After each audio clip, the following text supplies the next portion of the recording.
What's the shittiest thing an employer has ever done to you? Last job. I now run my own business. I quit and gave my boss 30 days notice. I timed this, politely, on the beginning of our pay cycle. Because I'm nice. Figured it was easier on everyone with the paperwork. He calls me up at 8 AM on the end of the first 2 weeks. Payday. I'm only paying you 50% for the last 2 weeks, even though I had an email confirmation of my expectation to work and be paid for 30 days. Okay, I said, I'll only work 50%. He was shocked when I only worked 4 hours a day for the next 2 weeks. One of the few people here who has balls.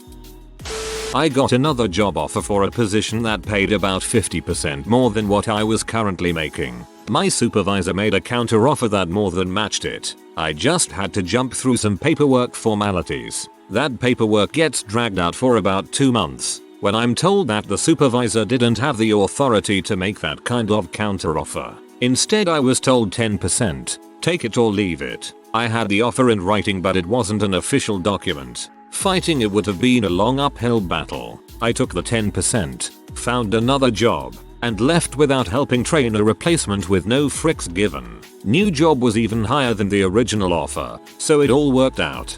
I wonder how often they don't have the authority and how often that gets said to cheat people afterwards.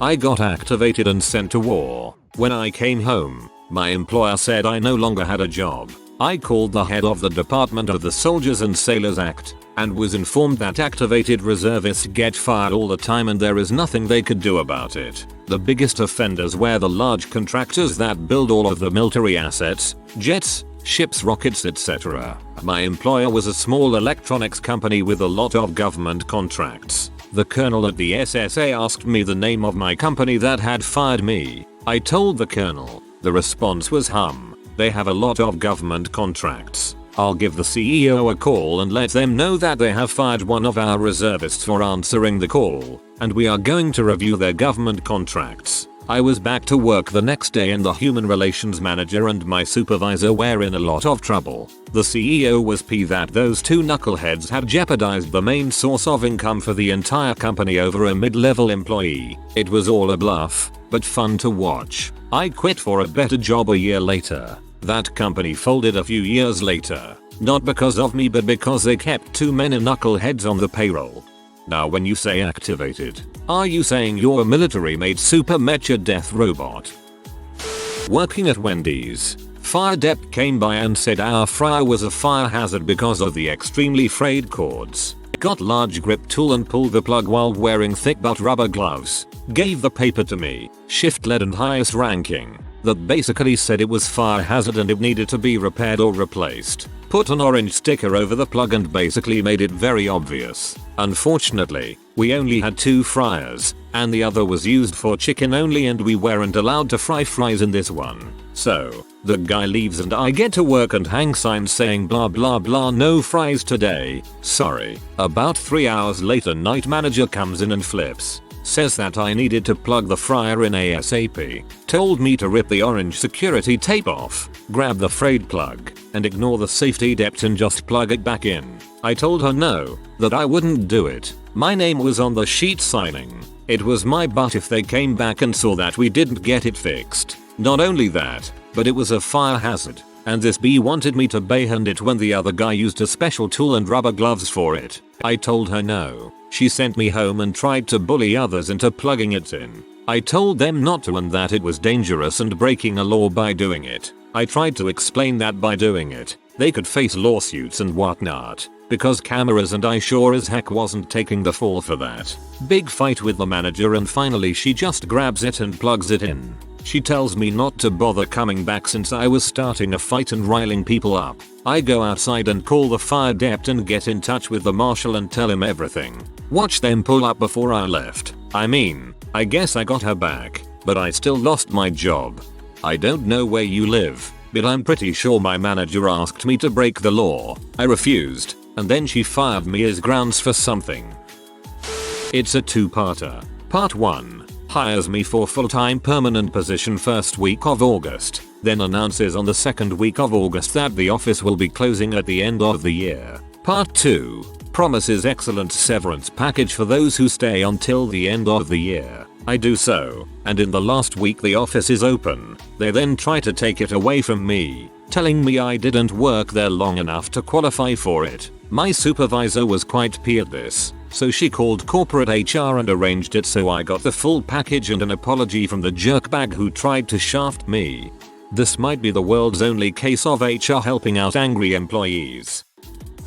Not me, but a friend a while ago worked for a company that had a mandatory meeting at a hotel on the other side of town. Everyone had to wrap up their work early and drive on over to the hotel. When they got there, a couple of the higher-ups were there directing people either to conference room A or conference room B. As they're all waiting for this thing to start, he noticed that there were only like 10 people in his room. This is for a company that had 100 plus employees. Eventually a manager walks in and is all, "Thank you for coming today. If you're in this room, congratulations, you still have a job. Now please return to work." One of the shittiest ways I've ever heard of for a mass layoff. People weren't even allowed back to the office to collect their things. This reminded me of the time E-Systems, they've since become part of Raytheon, had a fire drill and posted security guards by the entrances. If your access card didn't work going back in, you were laid off and they would bring your stuff from your desk to the exit interviews. I had a job a couple years ago that hired me to do Job A. Job A involves being on call to drive upwards of 10 hours to sites across 2 states where the company gets fined if work isn't completed within 24 hours. Right after starting I get handed Job B to do when not doing Job A. Job B involves repairing equipment necessary for other people doing Job C. It's okay doing Job A and Job B as I can usually get far enough ahead in Job B to not have issues. But times do happen where Job A and Job B are both idle. So, I get given Job C, too. Job C involves performing regular maintenance and the occasional on-call job where the company gets fined if work doesn't get done within 72 hours. It did not take long for me to figure out that, under some circumstances, I'd be forced to either get the company fined for failing at Job A or Job C, while also failing at Job B. I raise concerns and get told that will never happen. Don't worry about it. Within a month it almost happened, but get talked down to and told to do my job. Cue me quitting before I get blamed for getting the company fined. That was a very concise description of what must have been a complex and frustrating situation. Day 1. I am contracted to edit a screenplay for an up-and-coming feature film production. Day 2. I receive the first draft of the aforementioned screenplay. Half of my payment is provided to me. Day 3. I return the edited screenplay to the person who hired me. Day 5. Having heard nothing back from my employer, I follow up with a question about next steps. Day 7. The silence continues, and I start to get worried about the second half of my payment. Day 8. I finally receive a response. In it, I am told that I was budgeted for a minimum number of hours, which I had yet to meet. As a result of editing the screenplay so quickly, I am asked to fill out the remaining time by doing a scene breakdown and a cost analysis of every prop that will appear in the movie. Despite initially wanted to protest, I look at the turn of events as an opportunity. Day 10. The requested documents are sent to my employer. Day 11. Oh, look, the silence is back. Day 13. Neither my emails nor my telephone call are answered. Day 15. I get in touch with another member of the production team and discover that nobody has any idea who I am. It comes to light that the person who'd hired me had subcontracted what was supposed to be their work and had taken the credit for everything that I'd done. This person was subsequently fired from the project after being paid several times more than what I had been promised. I ask to take their place, but am told that the work is already done. Day 200-ish. My name does not appear in the credits. TLDR. I edited the screenplay for a feature film, but I got stiffed on everything important. Laid me off before I had a chance to fill out an expense report. Had to make some deliveries on a Wednesday. Laid me off Friday. I was so overwhelmed that I didn't realize until weeks later. It's not quite the same, but you can deduct this from your taxes. I interned in state government while I studied for the bar exam. I took the exam and kept interning while awaited results. Meantime, Wife got a job in the city we'd both grown up in and wanted to return to, so we planned to move. I gave my 2-week notice and offered to train a replacement. The intern coordinator fired me instead and called me unprofessional. Fast forward a few months. I passed the bar and interviewed for a state government job that I thought would be perfect for me. Went really well. Then I was called a week later and told they passed my name up the chain. This job requires approval from the governor's office, but it was rejected because I was on a government employment blacklist. I am permanently barred from state government employment because I gave 2 weeks notice and offered to train a replacement for a low skill internship that could have replaced me by the end of the day. A manager at work. Now I always try to be helpful. I do my work and try to contribute to make other people's days easier. I arrive to work after school and I'm just about to get changed. A manager comes in and says, "Hey PMMEU smiling, would you be able to bring something from the freezer to the front?" I figured sure, it must be busy. It doesn't hurt me. I don't clock in, just quickly nip to get it. I arrive on the front. The store is completely quiet and the manager is bragging to another manager about how convincing she can be, getting me to work for free. It doesn't seem like much now I've typed it, but by God my blood boiled. And she is the only person I resent. Multiple instances of her being manipulative, but this was the most innocent it seemed and I thought I was genuinely helping. Work delivering pizzas for a local Italian restaurant. One evening I showed up for work and the place was suddenly a Chinese food restaurant. Fully staffed and open. Happened overnight. Never got a phone call. It was a very glitch in the Matrix moment. I work at Sears as a backroom associate. The PMT, preventative maintenance technician, position opened up. The day the old PMT worker put his 2-week notice in, my boss approached me asking if I would like the job. Knowing that the pay was better than my current positions, I was excited and instantly told him yes. The following day they started training me for the position. This went on for about a week or so. They announced that there would be a meeting at the end of the month. Well, I attended the meeting only to be introduced to the new PMT worker. I couldn't believe it. They gave me the job and then took it away just like that. Ever since then, there has been no mention of the incident. They handled the entire situation in such a horrible manner. I guess that's why Sears is one of the top 10 worst places to work at. Frick Sears. My boss's brother died, so for 6 weeks we were doing 70+ hour weeks to cover for him. On his return my mother died and I was sacked for taking a week off.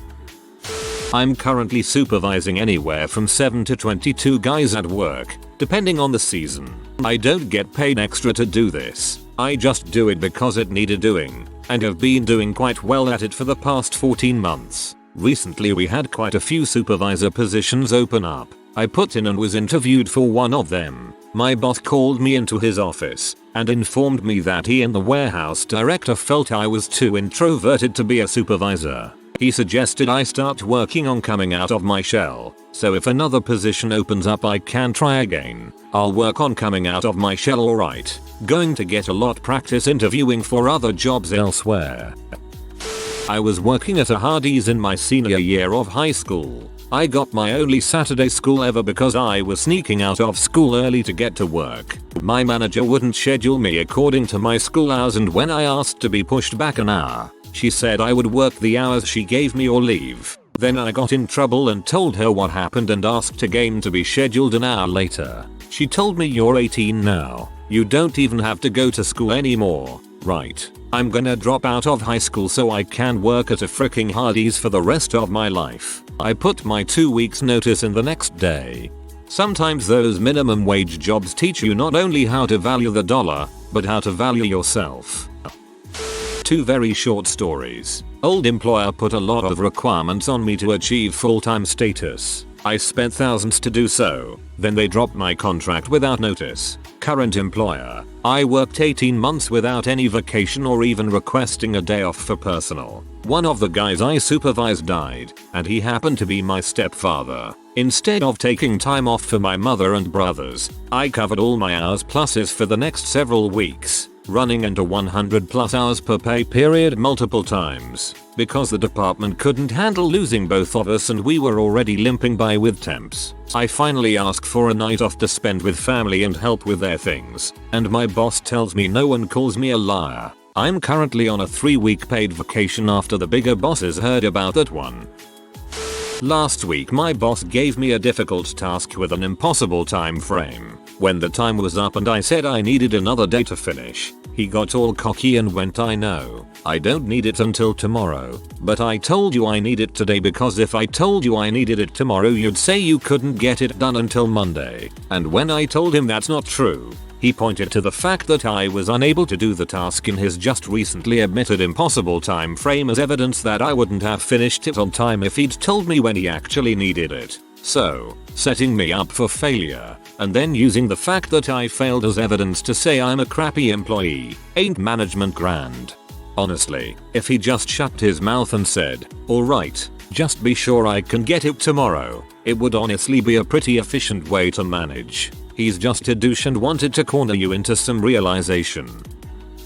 Not exactly my employer, but she was the supervisor directly over me. I was working control, which basically means I spend about 6 hours in a small room, hitting buttons, watching cameras, and filling out paperwork. Nothing too bad, but you can't leave the room until you have someone come and relieve you. Around 4 hours in, I realized that I needed to pee. I called her and asked for someone to relieve me. She said she'd send our other co-worker up when he got rounds done, and then she left. So no one could have relieved me, because you have to have someone on the floor at all times. I called her 3 more times, every time she came back to our floor, but she kept blowing me off. I ended up peeing myself coming down the stairs when she finally came to relieve me, after she'd spent the last 20 minutes standing in the doorway down the hall, shooting the crap with her higher ups after she went for a bathroom break. I could fricking see her from my chair. Heck, I could see the bathroom from my chair,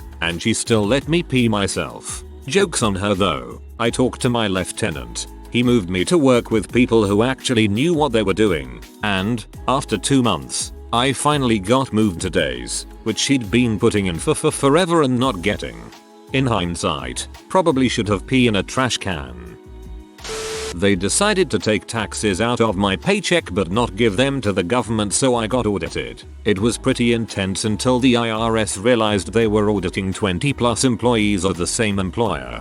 IRS can be really sweet at times. Bet they were entertained. I'm sure it was like watching kids in a candy store.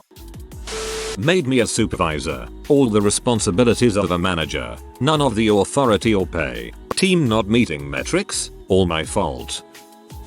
I was a team lead in one department when a manager job opened in another. I was 100% qualified for it. I had all the experience they wanted and I'd worked with the director and other people on related projects that went really well. I interview. It goes perfectly and the interviewers even tell me that was their best interview. I find out later only 3 people had applied and I, by far, was the best person for it. About 3 weeks later they announced Shitbrain McGee got the job. He seriously is about the worst employee ever. I dang near had a mental breakdown and wanted to burn the place to the ground. I ended up finding a better job with a different co 4 months later. So it all worked out. I ran into one of the ladies that interviewed me later after I left the company. We talked for a few minutes and she said she was disappointed to see me leave, but understood. I flat out told her if they would have made me the manager, I'd still be around and I hoped Shitbrain fricked them over. She then went on to explain that they wanted me for the job,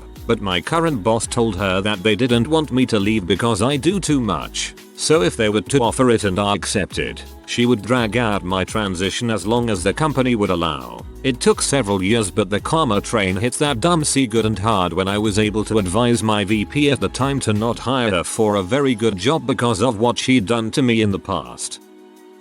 Put in a resume for a new job. IT director. Met with owner. We hit it off. Gave him my desired salary, 54k. He didn't care for it. Left interview and went about my business. I wasn't in a hurry for a job. 4 months later he calls me back and says he'd like to sit down with me again. He mentions that he can't meet my salary request, but we could work out other benefits in its place. I'm more than open to this idea. So we sit down and decide to knock off about 5k in salary in favor of the company paying for my cell phone and a better than standard vacation package. Now, this company has been around forever, but they never updated their vacation package. It is terrible for new employees. Basically, you have no vacation for your first year at all. Once your second year starts, you start accumulating days off. So basically, by the end of your second year, you now have 5 days off. If you were there for 10 years,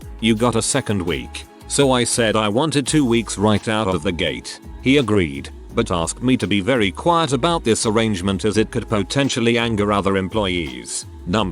I didn't get it in writing. 6 months later, my wife and I have planned our very first out of country vacation. Beach, Cozumel, all inclusive. A month before said vacation I remind my boss, the owner, that I'll be taking some vacation time and that I'll need to use those vacation days we discussed when I got hired on. He had no recollection of such an agreement. We've always had the same vacation plan for every employee, so we wouldn't have given you special treatment. I argued with him. It didn't do much good. By the end of the conversation he agreed to let me take 5 days of unpaid vacation, and thus would dock my first post-vacation paycheck. I had resumes out by the end of the week. Thankfully I'm skillful enough in my job so that finding another job of near equal value was pretty easy. 54k for a director role in any field, especially IT, seems pretty low already. When I was 16 I worked at a grocery store. One of my co-workers, 28, kept sending me dong pics and one day cornered me in the break room and started kissing my neck. Someone else came in and he got off me, so I told my manager. You wanna know what that sucker said? As a woman in the workplace that's just something you're going to have to learn to deal with. I quit right then and there, but I should have reported him to his boss and so on until someone fired that mofo. Frick you. 1. My boss started pushing me around and roughing me up in front of customers because I was in his way. Ended up with a cut to the eye. I tried to be professional and play it off to the customers. This was 2 days ago, so I currently writing a formal grievance letter. Hopefully he'll get fired. I'd also recommend going to the doctor to make sure a cut so close to your eye doesn't get infected, and then make absolutely sure the doctor knows it happened at work, and you'll therefore need to claim workman's comp. It's funny how quickly companies start paying attention when they get a workman's comp claim. When I was 18 I had a boss who constantly told me how stupid and useless I was, which was annoying, but I tolerated it because I needed the job.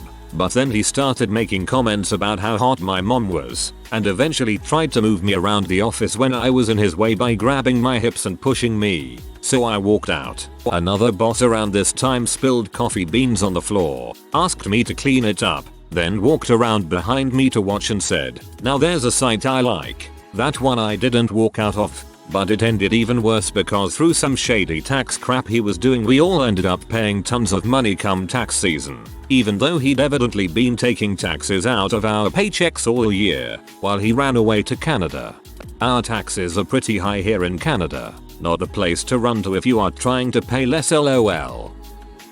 Years ago I was working for a small retail company. We had a truck come in that we needed to unload. It was a 600+ box truck that we had to unload by hand. This particular day was incredibly hot. By around 8 AM it was already 85. My boss stuck my happy butt in the truck by myself to unload it. When I asked for water she said no and that I needed to finish unloading the truck before I was allowed to take a break. I just looked at her and said why yes massa, then got written up. Hooray. At Sonic, and basically any place that pays you waiter's wage, is supposed to make up your tips if you don't make enough to make whatever the minimum wage is. So if you made $4 HR and worked for 10 hours, you would be expected to make $37.50 to pull your hourly wage up to the minimum. Say, $7.75. My employer stiffed us instead. My former boss didn't understand basic math, and we were all underpaid because of it. For example, if I worked 7 hours 30 minutes he would pay me for 7.3 hours instead of 7.5. It doesn't seem like much, but it added up quickly. I figured it out after looking at my paychecks closer, and it took weeks to explain to him how he was wrong. Luckily I was reimbursed, and my co-workers were also, even though he begged me not to tell anyone. Oh, it sounds to me like he understood basic math perfectly well, but then I'm a disgusting cynic. If you are new to the channel, you can subscribe. I publish new videos every day. Until then, check another video.